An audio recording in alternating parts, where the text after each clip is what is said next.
ሰላማችሁ ይብዛልኝ። ለዚህ ቻናል አዲስ የሆናችሁ ሰብስክራይብ እያደረጋችሁ ቤተሰብ ሆኖ ሐረግ ድራማ ተለቋል።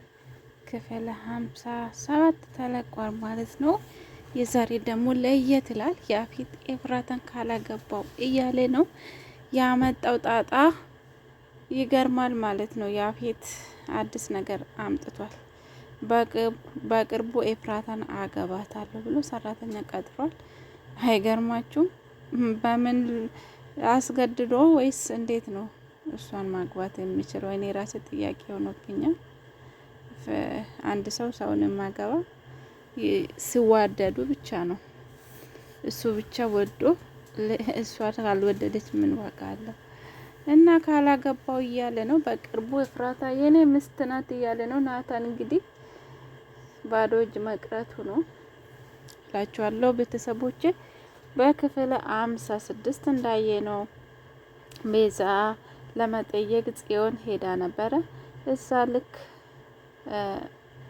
ልክ እስር ቤቱ ጋር ስትደርስ ብዙ ትዝታዎች አስታወሰች።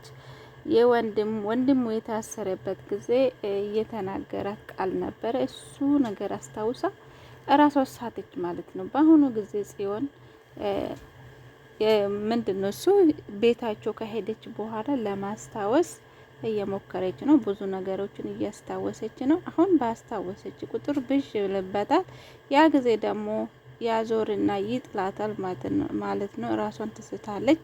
ቢሆንም ግን አሁን ብዙ ነገሮችን እያስታወሰች ነው እና ለዛ ነው ወንድሙን የታሰረ ጊዜ ያላት አለቃሉ እሱ አስታውሳ ነው። ልክ ቤዛን ስታይ እስር ቤቱን ስታይ ወንድሙ ያላትን ሁሉን አስታውሳለች ማለት ነው።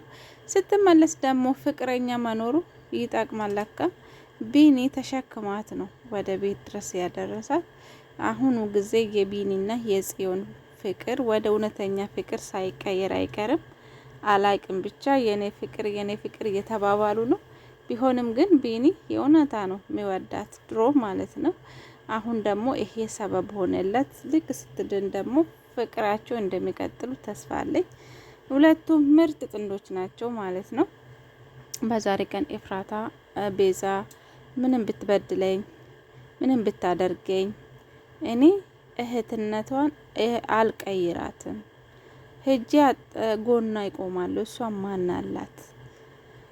እናት አባት የላትም። እኔም እንደዛው እናት አባት የለኝም እያለች ነው። ኤፍራታ እኮ ሀብታም ናት። ገኒ ያላት እኮ አላወቀችም እንጂ ምርጥ እናት አላት። እንግዲህ እንዲህ አይነት ልብ ይስጠን ነው የምለው እኔ። ሰው እስከ ግድያ ድረስ አድርሶበት ብዙ ነገር አሰቃይዞ ድጋሜ አሁንም እሷ አጠገብ እቆማለሁ ማን አላት ብላ የሚያዝንለት ሰው አለ እንዴ? የምር እቺ ልዩ ሴት ናት። በቃ ኤፍራታ ማለት በጣም ምርጥ በቃ ጠንካራ። ያቺኛው ፖሊሷ ራሱ እኮ ተደነቀች። እኔ ብዙ ሰዎች የተሰበሩትን አይቼዋለሁ። የተጎዱትን ብዙ ነገሮችን ያጡትን አይቼዋለሁ። ተሰባብሮ ቀርቷል። ግን እንደ ኤፍራታ ጠንካራ ሰው አይቼ መላቅም። ግን እኮ ሌላ ቀርቶ የተጎዳች ነገር ራሱ ራስታ በቃ ለሌላ ሰው ታስባለች እያለች ተገረመች ማለት ነው። እሷ አሁን ከሁሉ ችግር ከሁሉ ጭንቀት ኤፍራታንና ናታን ሙሉ ቤተሰብ ከጭንቀት ለማላቀቅ መታለች። በጣም ደስ የሚል ነው። ከጥላቶቹ ጋራ ተቀላቅላ የነሱን ቃለ ምልልስ ምን እንደሚሰሩ ሴራ ምን